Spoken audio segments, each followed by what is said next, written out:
नमस्कार साथियों। आज हम पढ़ने वाले हैं आर्थोबोरिक अम्ल के बारे में। चलें करें चालू। चलो आ जाओ। तो सबसे पहले हम देखते हैं कि आर्थोबोरिक अम्ल को बनाते कैसे हैं। तो आर्थोबोरिक अम्ल को बनाने के लिए जो बोरेक्स का जली विलयन होता है उसका अम्लीकृत कर देते हैं। क्या कर देते हैं? उसे अम्लीकृत। चलो देखो इधर।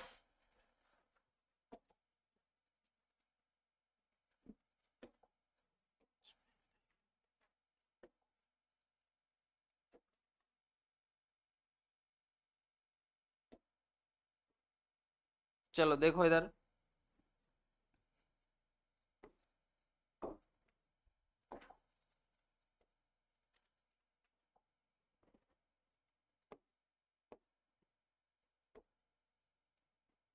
देखो Na2B4O7 ये बोरेक्स। अब अपन ले लेते हैं जल। तो ये बोरेक्स का जली विलयन हो गया और इसका क्या करवाना है? अम्लीकृत, अम्लीकरण करवाना है या अम्लीकृत बोल दो। तो हम ले लेते हैं HCl या आप HCl की जगह पर कोई और अम्ल ले सकते हो, है ना, जैसे H2SO4 ले सकते हैं हम। चलो देखो इधर। तो यहां पर बन जाएगा NaCl प्लस H3BO3, है ना। तो ये बन गया आर्थोबोरिक अम्ल। आर्थोबोरिक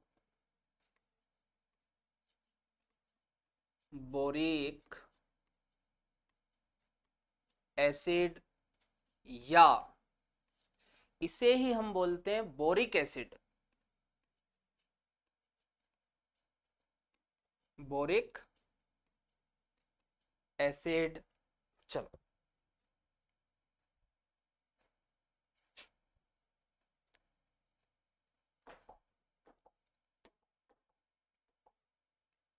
अब अपन इस सभी क्रिया को बैलेंस करते हैं, है ना। तो मैंने आपको बताया था कि भाई बैलेंस करने के लिए एरो के दोनों तरफ परमाणुओं की संख्या बराबर होना चाहिए। ठीक।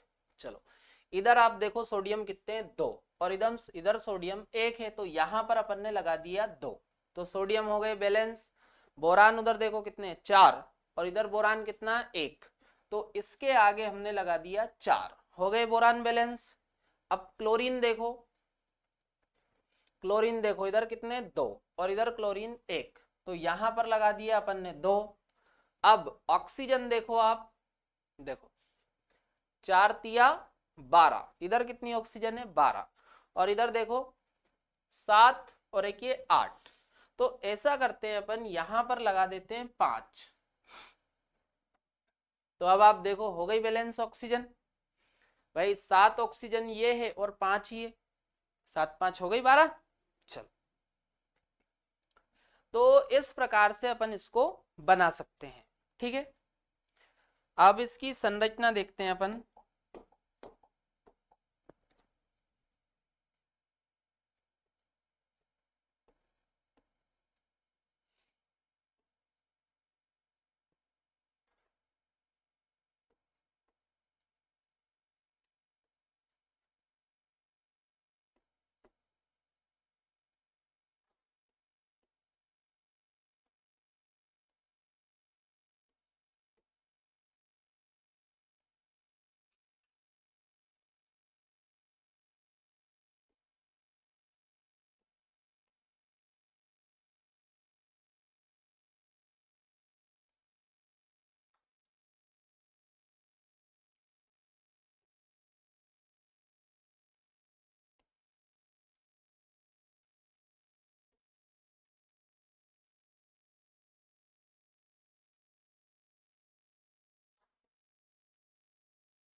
इस प्रकार से आप और भी मॉलिक्यूल जोड़ सकते हो, है ना।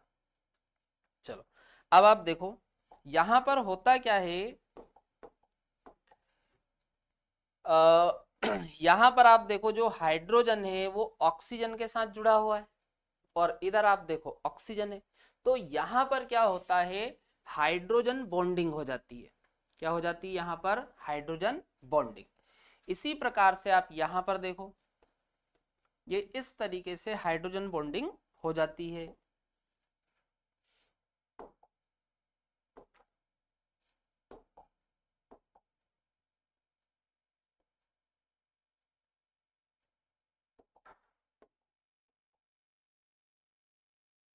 है ना, ये इधर भी हाइड्रोजन बॉन्डिंग हो जाएगी। और भी मतलब अपन इस प्रकार के जो मॉलिक्यूल है H3BO3 और भी आसपास इसमें जोड़ सकते हैं, है ना।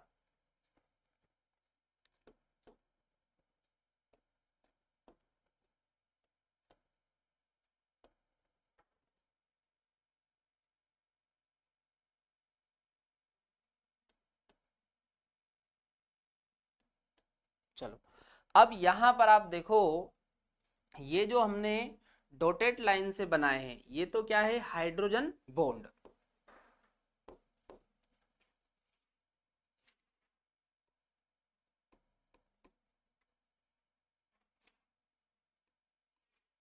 Hydrogen bond. चलो अब यहां पर अपने से कई बार पूछा जाता है कि भाई आर्थोबोरिक अम्ल में बोरान पर संकरण क्या है। तो बोरान के आसपास आप देखो कितने सिग्मा है, 1 2 3, 3 सिग्मा आ रहे हैं और 3 सिग्मा में संकरण आ जाएगा sp2। 3 सिग्मा में संकरण क्या आ जाता है, sp2। अगला ऑक्सीजन पर भी पूछा जाता है, तो यहां पर प्रति एक ऑक्सीजन पर 2 लोन पेयर है।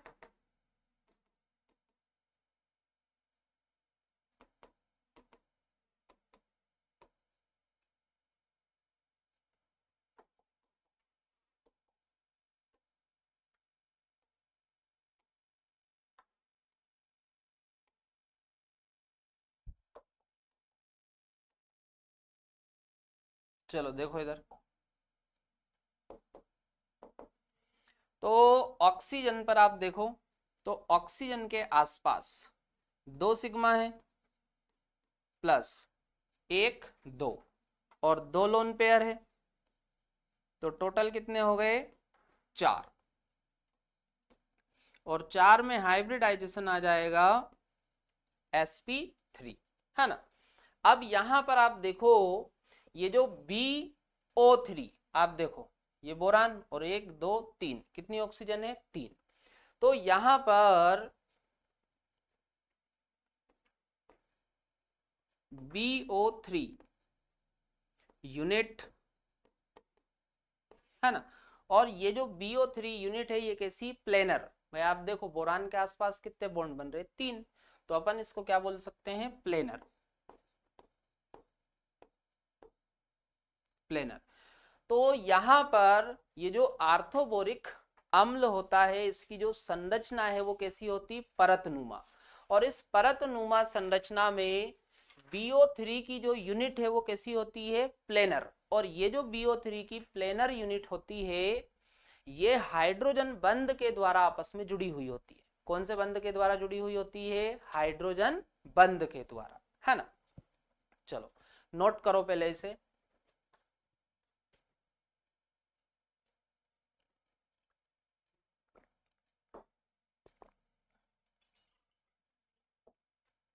चलो आगे देखो। चलो अब यहां पर कुछ चीजें लिखी हुई है तो ये अपन पढ़ लेते हैं जो मैंने आपको पहले समझाई, है ना। तो आर्थोबोरिक अम्ल इसका सूत्र क्या होता है, H3BO3। और ये होता है श्वेत क्रिस्टली ठोस। कैसा होता है, श्वेत क्रिस्टली ठोस। और इसका जो स्पर्श है वो साबुनी होता है। जैसे आपने साबुन वगैरह को छुआ है तो जैसा स्पर्श साबुन का होता है वैसा ही स्पर्श इसका होता है ना। चलो देखो आर्थोबोरिक अम्ल एक श्वेत क्रिस्टली ठोस होता है जिसका साबुनी स्पर्श होता है, मतलब इसका जो स्पर्श है वो कैसा है, साबुनी, है ना। अच्छा, ये जल में यदि आप देखोगे तो अल्प विलय होता है, पर गर्म जल की अपन बात करें तो गर्म जल में ये पूर्ण विलय होता है ना। तो जल में अल्प विलय, परंतु गर्म जल में पूर्ण विलय होता है, ध्यान रखना, है ना। और इसे बनाते कैसे हैं, बोरेक्स के जली विलयन को अम्लीकृत करके अपन इसको बना सकते हैं, है ना। ये रिएक्शन मैंने आपको बताई थी अभी, है ना। तो बोरेक्स के जली विलयन को अम्लीकृत करके अपन आर्थोबोरिक अम्ल को बना सकते हैं, है ना। चलो अगला देखो, इसको बनाने के कुछ और भी तरीके हैं, जैसे हेलाइड होते हैं, है ना। बोरान के हेलाइड ले लो या हाइड्राइड ले लो, इनका जब अपन जल अपघटन करवाते हैं तब भी आर्थोबोरिक अम्ल बनता है ना। तो ये बनाने के कुछ और तरीके हो गए, है ना। इसे बोरान के अधिकांश यौगिकों जैसे हेलाइड, हाइड्राइड आदि के जल अपघटन द्वारा, है ना, जल तथा दुर्बल अम्ल से क्रिया, है ना, करके बनाया जा सकता है ना। और इसकी जो संरचना है वो परतनुमा होती है, और इस संरचना में BO3 की जो इकाइयां होती वो कैसी होती, समतली, और ये आपस में काय के द्वारा जुड़ी होती है, हाइड्रोजन बंध के द्वारा, है ना। चलो देखो, आर्थोबोरिक अम्ल की परतनुमा संरचना होती है जहां समतली BO3 की इकाइयां हाइड्रोजन बंध द्वारा जुड़ी रहती है। चलो इतना समझ में आ रहा है। चलो इसे नोट करो पहले, फिर अपन देखते हैं ना अगला।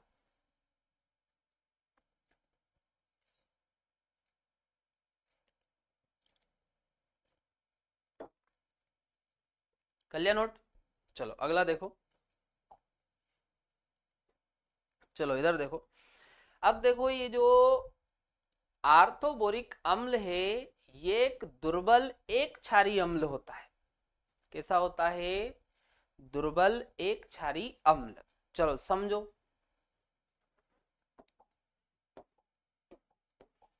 जैसे हमने H3BO3, है ना, या फिर हम इसे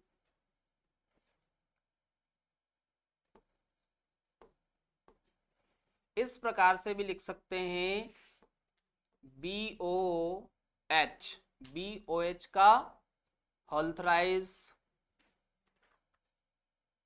BOH का होल थ्राइस, है ना। इस प्रकार से आप देखो, अपन ने ये तीन तीन कॉमन कर लिया, तो अपन इसको ऐसा लिख सकते हैं, BOH ऑक्सिल आयन से इलेक्ट्रॉन युग्म को ग्रहण करता है, और इलेक्ट्रॉन युग्म को ग्रहण कर रहा है, तो इसको अपन क्या बोलेंगे, लुईस अम्ल।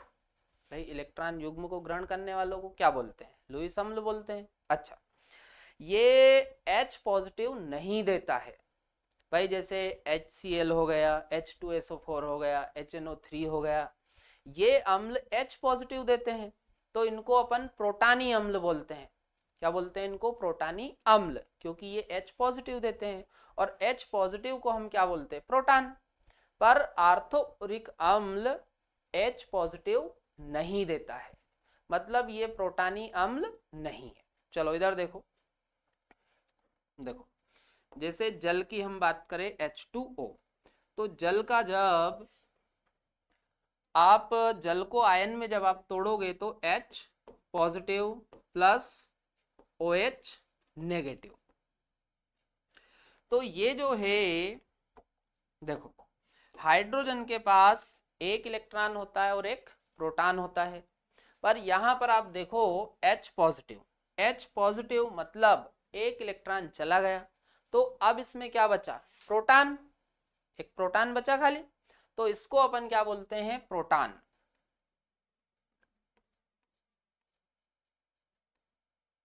प्रोटॉन। चलो, और इधर देखो ये OH माइनस, इसको बोलते हैं हाइड्रोक्सिल आयन।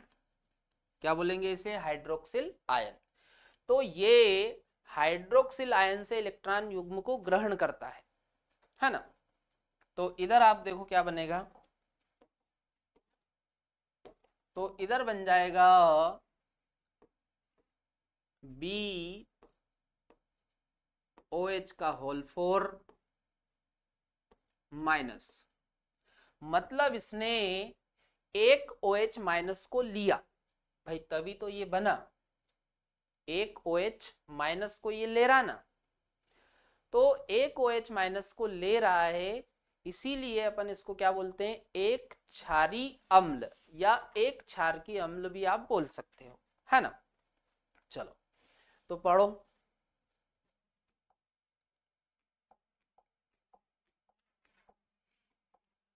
बोरिक अम्ल एक दुर्बल एक क्षारी अम्ल है, यह प्रोटानी अम्ल नहीं है ना। प्रोटानी अम्ल हम उनको बोलते हैं जो H पॉजिटिव देते हैं, ये H पॉजिटिव नहीं देता है ना, ध्यान रखना। तो ये प्रोटानी अम्ल नहीं है, परंतु हाइड्रोक्सिल आयनों से एक इलेक्ट्रॉन युग्म ग्रहण करके करने के कारण लुईस अम्लों की भांति व्यवहार करता है। चलो समझ में आ रहा? ध्यान रखना, जब आप जल को तोड़ोगे तो वो इस प्रकार से टूटता है, H पॉजिटिव और OH नेगेटिव, है ना। और यहां पर आप देखो साथ में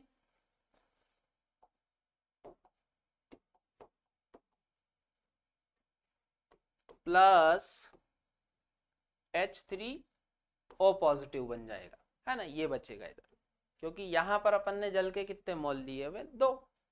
चलो नोट करो पहले इसे।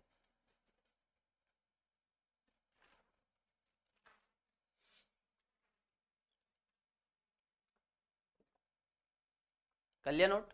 चलो अगला देखो। अगला हम देखने वाले हैं ताप का प्रभाव, है ना। चलो देखो इधर रिएक्शन, तो H3BO3 अपन इसको गर्म कर रहे हैं, और गर्म कर रहे हैं 370 केल्विन से अधिक ताप पर, है ना। तो यहां पर इसमें से जल निकल जाएगा। फिर जब आप इसको गर्म करोगे तो इसमें से क्या निकलेगा? जल। तो इसमें से आप जल निकालो, तो यहां पर अपन माइनस कर देते हैं H2O, है ना, मतलब ये निकल रहा बाहर, है ना। तो जब आप इसमें से जल को बाहर निकाल दोगे तो ये बनेगा HBO2। क्या बन गया? HBO2। अच्छा आगे आप देखो, अब यदि आगे इसको और भी गर्म करते हैं तो भाई इसमें जो बचा हुआ जल है वो भी इसमें से बाहर निकल जाएगा। अभी आप देखो H और ऑक्सीजन दिख रहा है। देखो किसी भी कंपाउंड में जल है या नहीं है उसका पता कैसे लगाओगे? भाई किसी भी कंपाउंड में आपको H और O दिखे, मतलब हाइड्रोजन और ऑक्सीजन दिखे, मतलब उसमें जल है ना। तो इसको आप गर्म करो, आगे और भी गर्म करोगे तो इसमें जो बचा हुआ जल है वो भी निकल जाएगा।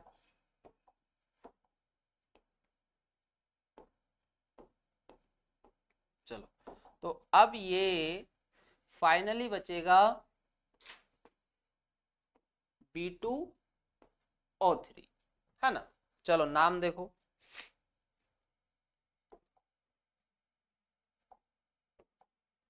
चलो तो ये है आर्थोबोरिक एसिड, आर्थोबोरिक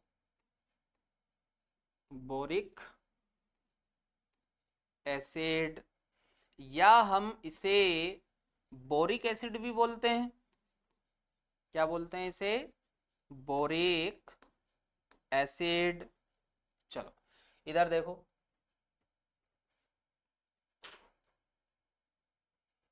HbO2 इसको बोलेंगे Meta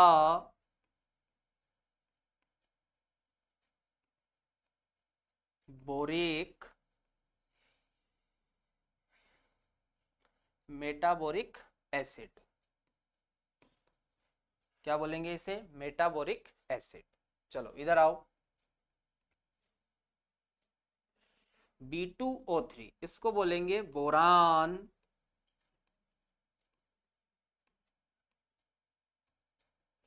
try oxide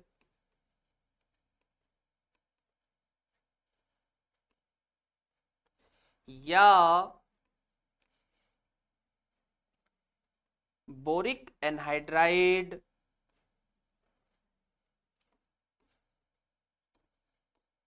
boric anhydride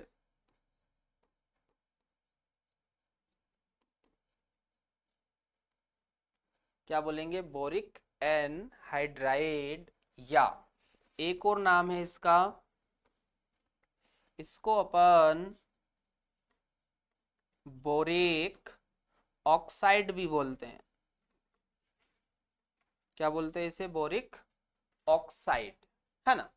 चलो इतना समझ में आ रहा है। तो ध्यान रखना, जब आप इसको गर्म करोगे, गर्म अपन कितने टेम्परेचर पर कर रहे हैं? 370 केल्विन से अधिक, तो इसमें से जल निकला, तो क्या बना? मेटाबोरिक एसिड। और इसको और भी आगे जब गर्म करा तो बना बोरान ट्राइऑक्साइड। क्या बना? Boron trioxide. चलो पढ़ लो एक बार।